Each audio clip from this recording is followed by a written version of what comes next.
ఒక్క నవ్వు వైద్య విద్యార్థినిగా ఉన్న ఆమె భవిష్యత్తును ప్రశ్నార్థకం చేసింది. సరదా కోసం చేసిన ఒక్క వ్యాఖ్య ఇప్పుడు సోషల్ మీడియాలో దుమారం రేపుతోంది. వైద్య వృత్తి నైతిక విలువల్ని ప్రశ్నించేలా చేసింది. ముంబైలోని ప్రఖ్యాత కింగ్ ఎడ్వర్డ్ మెమోరియల్ అంటే KEM హాస్పిటల్కి చెందిన ఒక వైద్య విద్యార్థిని స్టాండప్ కామెడీ షోలో మృతదేహాలపై చేసిన వ్యాఖ్యలు ఇప్పుడు దేశవ్యాప్తంగా తీవ్ర చర్చనీయాంశంగా మారాయి. ఎనాటమీ కోసం తమ శరీరాలను దానం చేసిన మహానుభావులను అగౌరవపరిచారంటూ తీవ్ర విమర్శలు వెల్లువెత్తుతున్నాయి. ఈ ఘటనపై హాస్పిటల్ యాజమాన్యం తీవ్రంగా స్పందించింది. వెంటనే విచారణ కమిటీని ఏర్పాటు చేసింది. మరోవైపు ఈ వ్యవహారం పోలీసుల వరకు చేరింది. అసలు ఆ కామెడీ షోలో ఏం జరిగింది? ఆ విద్యార్థిని చేసిన వ్యాఖ్యలేంటి? ఈ వివాదం ఇప్పుడు ఏం మలుపులు తీసుకుంటోంది? और फिर लास्ट में जो भी है रिप्रोडक्टिव ऑर्गन्स। तू पक्का डॉक्टर है या कसाई है? और ऐसे कोई जोक वो भी मारते तभी एकदम सीरियस रहते सब लोग। जोक वो भी मारते क्या कि इसके दिमाग में कुछ नहीं है? व्हाटएवर जो भी साइज वगैरह जो क्या साला तुम लोग ये सब बातें करते हो? बेचारे चाचा ने नोबेल कॉज के लिए अपनी बॉडी डोनेट की है और बच्चे लोग रहे भाई चाचा का छोटा है। सेजल अब हम कैसे डोनेट करेंगे? हर रोज सोचेंगे हमारे नहीं कर सकता। सेजल हंसेगी। अच्छा ये सब होता है और फिर अभी ये सब गंदगी देख ली, फिर खाना खाने होता है मतलब यूजुअली जैसे कि मैंने वो लंच टाइम के बाद ही होता है ये अच्छा ये लंच टाइम में ही। हाँ तो उससे पहले ही ఈ వివాదానికి అసలు కారణం కెమ్ హాస్పిటల్లో థర్డ్ ఇయర్ చదువుతున్న సెజల్ పవార్. కొద్ది రోజుల క్రితం కమెడియన్ ప్రణీత్ మోర్ నిర్వహించిన ఒక స్టాండప్ కామెడీలో ఆమె పాల్గొన్నారు. కమెడియన్ ప్రణీత్ సరదాగా ప్రేక్షకులతో మాట్లాడుతూ సెజల్ను ఒక ప్రశ్న అడిగారు. పోస్ట్ మార్టం గదిలో లేదా అనాటమీ క్లాసుల్లో డాక్టర్లు డెడ్ బాడీల దగ్గర సీరియస్గా ఉంటారా లేక జోకులు వేసుకుంటారా అని ప్రశ్నించారు. దీనికి సెజల్ నవ్వుతూ అనాటమీ క్లాస్లో జెంట్స్ డెడ్ బాడీస్ మీద జోకులు వేసుకుంటామని ఆమె బహిరంగంగా చెప్పారు. ఆ క్షణంలో అక్కడ అందరూ నవ్వినా ఆ వీడియో క్లిప్ సోషల్ మీడియాలో వైరల్ అవడంతో పరిస్థితి మారిపోయింది. వైద్య విద్య కోసం తమ దేహాలను దానం చేసిన వారిని ఇంత నీచంగా అవమానిస్తారా అంటూ నెటిజన్లు, తోటి వైద్య విద్యార్థులు కూడా తీవ్ర ఆగ్రహం వ్యక్తం చేస్తున్నారు.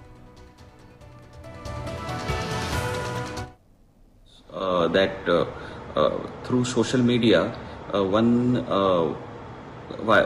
one video is being sent everywhere, wherein one of our student is seen making some objectionable comments about dead bodies.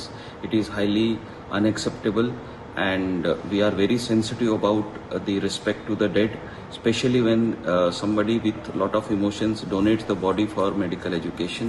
I have constituted a 2-member committee yesterday. They are inquiring into the matter, and by late evening I should get the report, and we will take appropriate. ఈ ఘటనపై వెల్లువెత్తిన ఆగ్రహం కేవలం Sejal power వ్యాఖ్యలకే పరిమితం కాలేదు. ఇది social మీడియాలో gender equation చర్చకు కూడా కారణమైంది. హిమాన్షు అనే యువకుడు డేటింగ్లో ఓ అమ్మాయికి 370 రూపాయల బిర్యానీ బిల్లు కట్టినందుకు ప్రతిఫలంగా ఏదో ఆశించానంటూ చేసిన కామెంట్స్ కూడా దేశవ్యాప్తంగా చర్చకు దారితీశాయి. మహిళల విషయంలో నీచంగా మాట్లాడాడు అంటూ పెద్ద దుమారం రేపింది. ఈ సంఘటన తర్వాత హిమాన్షును కంపెనీ ఉద్యోగం నుంచి తొలగించింది.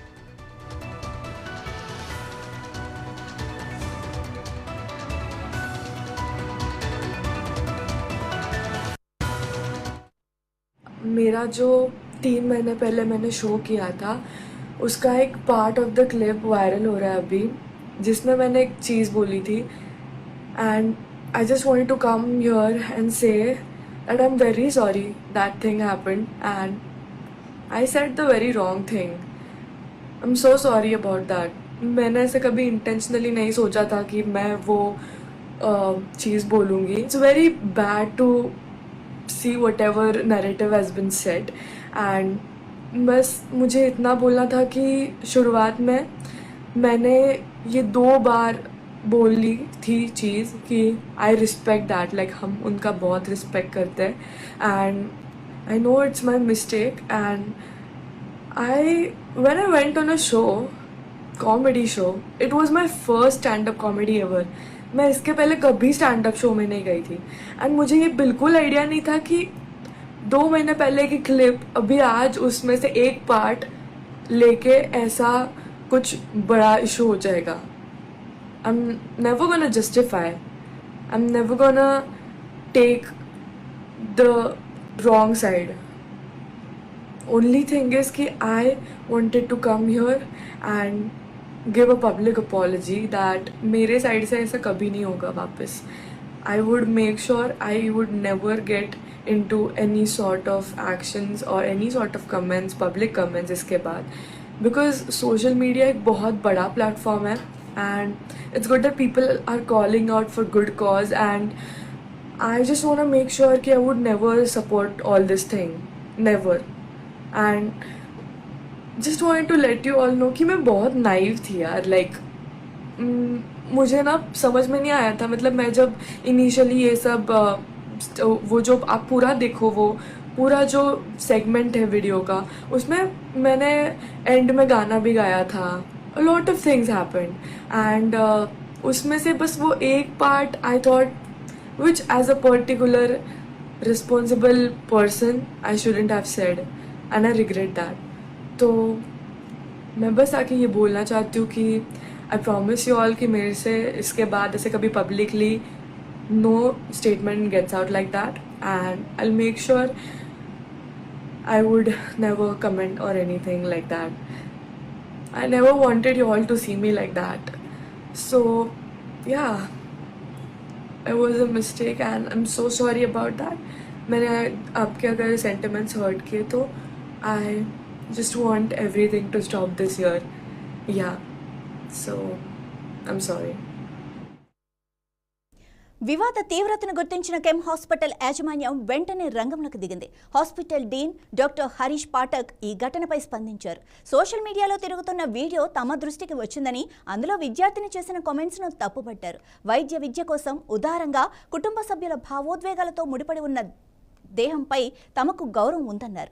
ఈ వ్యవహారంపై పూర్తి స్థాయిలో విచారణ జరిపేందుకు 2 సీనియర్ డాక్టర్లతో విచారణ కమిటీ ఏర్పాటు చేసినట్లు డాక్టర్ పాఠక్ ప్రకటించారు. కమిటీ నివేదిక అందిన తర్వాత బాధ్యులపై కఠిన చర్యలు తీసుకుంటామని కెమ్ డీన్ హరీష్ పాఠక్ హెచ్చరించారు. వైద్య విద్యార్థిని సజల్ పవార్ పై పోలీసులకు కూడా ఫిర్యాదు అందింది.